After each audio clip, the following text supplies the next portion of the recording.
Hi, I'm Leanne. I'm a lightworker and a mother to 3 special girls. I strive to continue learning, growing, and to collect new skills. I'm a psychic medium, Reiki master teacher, and Akashic record reader and energy healer. I am so excited to share what I've learned and what I'm going to learn and the ups and downs of life. Thank you for joining me on my journey. Welcome to Life of a Lightworker podcast. Welcome. Thank you for joining me. My family and I were sick over the last couple of weeks and I did not feel up to recording, but I am back. And the card I was drawn to today was from The Good Tarot by Colette Baron-Reid. And as always, my intention is what do the people listening need to hear right now? And I'm holding it by my heart. And we have a special guest today. My cat, Gizmo, is laying right on me, so he's going to be my helper. And the card that came up is 9 of Fire. Okay, and I'm going to read from the book. Okay, 9 of Fire. Caution, uncertainty, reevaluating circumstances. I need to stop, wait, and look around me before proceeding further. My sense of uncertainty is my inner wisdom telling me to bring illumination to the situation, to allow insights to arise and guide me before I take my next step. Questioning is good. I will look carefully to see if a different path may be right for me at this moment. I feel like this card is asking us to look inside, follow our intuition, and not blindly take the steps that we would normally take or other people are telling us to take, and take a step back and focus on what your heart is saying about this next step, about the situation that you're in, about what is to come or what is perceived to come. How does it feel? And take the time to allow your higher self and your team to inspire you and guide you, and to be quiet enough to listen to the guidance. I feel like I need to pull another card from this deck. Okay, a few popped out. Let me see if one of these is the correct card.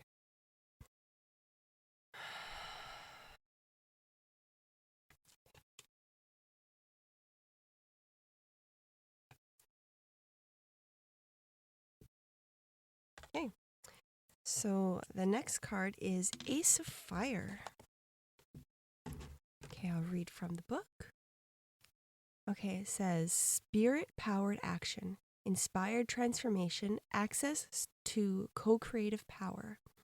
When I feel my connection to spirit, I see unlimited potential for transformation. There is no reason to fear because I am supported fully in imagining something new and daring to make it happen. This is the time to dream big. I can be bold and free because spirit inspires me to turn my dreams into reality. What I feel from this card is our passion, our spark, our connection to our higher self is huge. It's expansive. It's bigger than our physical body. Lots of times we think of our intuition as this little thing inside of our body, but it's the opposite way. Our intuition, our connection to our soul is huge. It reaches far beyond our body, and our body is the tiny thing. It's not the other way around. It is people might think that because they have, I'm going to say in quotes, a hard time listening to their intuition. I feel like everybody listens to their intuition all the time. It's recognizing that it is the intuition and not your mind, not your habits, not other parts of you that you might brush it off as something else. And when we're quiet enough, when we have trained ourselves to listen, then it's easier to recognize. But it takes a little bit of practice. It takes a little bit of, it's just training ourselves. It's not necessarily developing your intuitive powers so that you can access all these things. It is recognizing when you are and when you are not, and how to lean into them. That is the part that people need to work on when they are developing their intuition. But our intuition is huge. It's so expansive. So listening to it instead of the little people, us people on the world listening to each other, is only going to get you a little ways, a little step. When you listen to your intuition, you get a big step. You get a much bigger view, a bigger perspective to help guide you. All right, I'm going for one more card. What card? Let me see, what's this one? Okay, so that's not the card. I have to keep shuffling.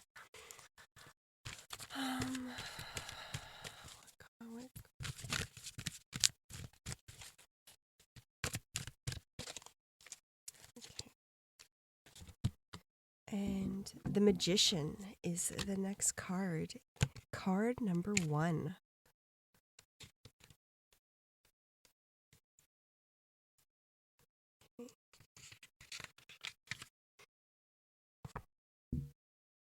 When I am in alignment with Spirit's will, miracles are possible. When I see this card, I am reminded that my will and skill alone will yield limited results.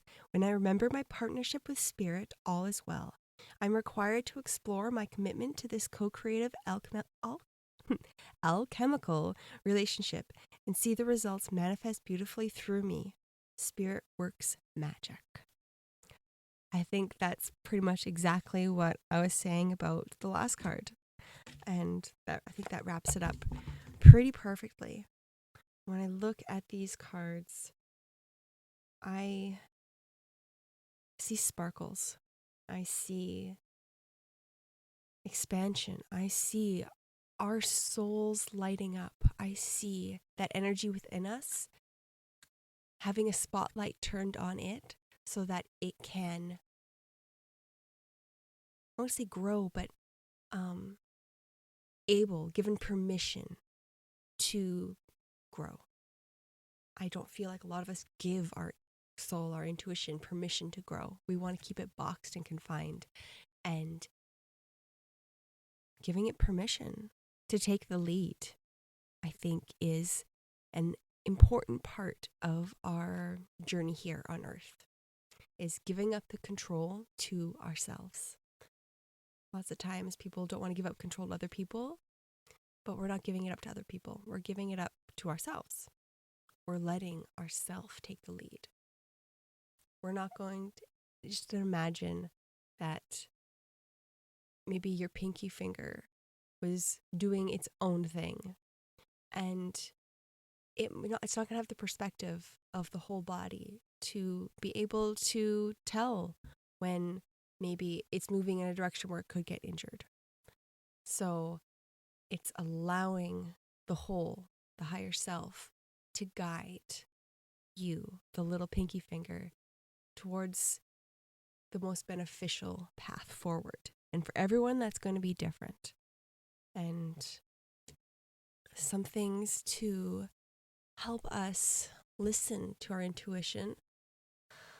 Oh, what do the majority of us, what could help the majority of us listen to our intuition this week? What could we work on to help that expansiveness and the growth? I'm getting art. I see drawing, I see crafts, I see being creative with our hands so that our minds are open to receive. It is the subtle distraction to distract your ego mind, the more conscious part of your mind. Keep that occupied so that your subconscious, your intuition, everything behind the scenes can step forward. So for everyone, that can be a little bit different. Some people just doodling, some people painting or drawing, some people knitting or doing other kinds of crafts. And for some people, I get that feeling when I'm driving a lot of the time, or when I'm doing dishes, any activity where your mind can take a back seat. I encourage everyone to try something this week with the intention of letting your intuition, your higher self, your soul step forward and guide you. And then also your job is to make note of anything that might pop into your head. And it's the chances of you hearing a straight voice or seeing pictures might not happen. Sometimes that can happen, but a lot of the time it's a single thought. Maybe you think of your friend. Maybe you think of the color purple. Maybe you just get a feeling inside. I want you to recognize all the subtle things that can come to you during this time, and please write it down, because then you can make the connections of all these things once it is written down, and it might be easier for you to recognize that you are receiving something. And go about your day, go about your week, and see if these little nudges, these little inspirations, these little thoughts that popped into your head, how they tie in with the rest of your week. There's no right or wrong. We are focusing on being open and recognizing what is coming through. You don't need to be right. You don't need to mark it off being like, this happened, but this didn't happen. We are in a state of allowing. That's what we're trying to cultivate, and having more space for this allowing and openness in our lives. That is the goal. So don't take it too seriously. Don't be too hard on yourself. We're being curious. Go into it with a state of curiosity. Thank you so much for listening. I hope you have a wonderful week. I hope to be able to make an episode every week from now on. Hopefully the kids, myself, don't get sick again. We'll see. Fingers crossed. And if you want to work with me, I have a few things. I have my soul reading and healing session where I go into your Akashic records, I talk to your soul, and we work on cutting cords, energetic blocks. We check your chakras to see how the energy feels within each one, and the reason for different blocks could be generational, it could be past life, it could be this life. There's so many different reasons. And if you have specific questions for your soul or your spirit team, we can ask them in those sessions and allow the guidance to come through as need be. I also have a business expansion session where I go into the energy of your business and yourself and see how it interacts with each other and work through any challenges that you might be having in the business. And I also have an intuition development session where I communicate with your soul and your spirit team to see what exercises and what direction your soul wants to take in this intuition development journey of yours. I have gift cards available for you to use on yourself or somebody else for this holiday season. And also I have a subscription service right now. And I have a subscription service where you get a 1-hour session once a month for the price of a 45-minute session. And you can share this within your family. So when you get to a point where you feel that you may not need a session every month, you can share it with your family members and you can all heal together. So that's pretty exciting for me. I think it's wonderful to grow together as a family, not just by yourself. And I also have 2 journals that I have made. I have the Magical Moments Journal and the Daily Sparks Journal, both on Amazon. You can find the links on my website, spruceenergyhealing.com. And you can also message me on Facebook, on Instagram, YouTube, TikTok. It's all Spruce Energy Healing. Have a wonderful week, and I look forward to talking to you next time.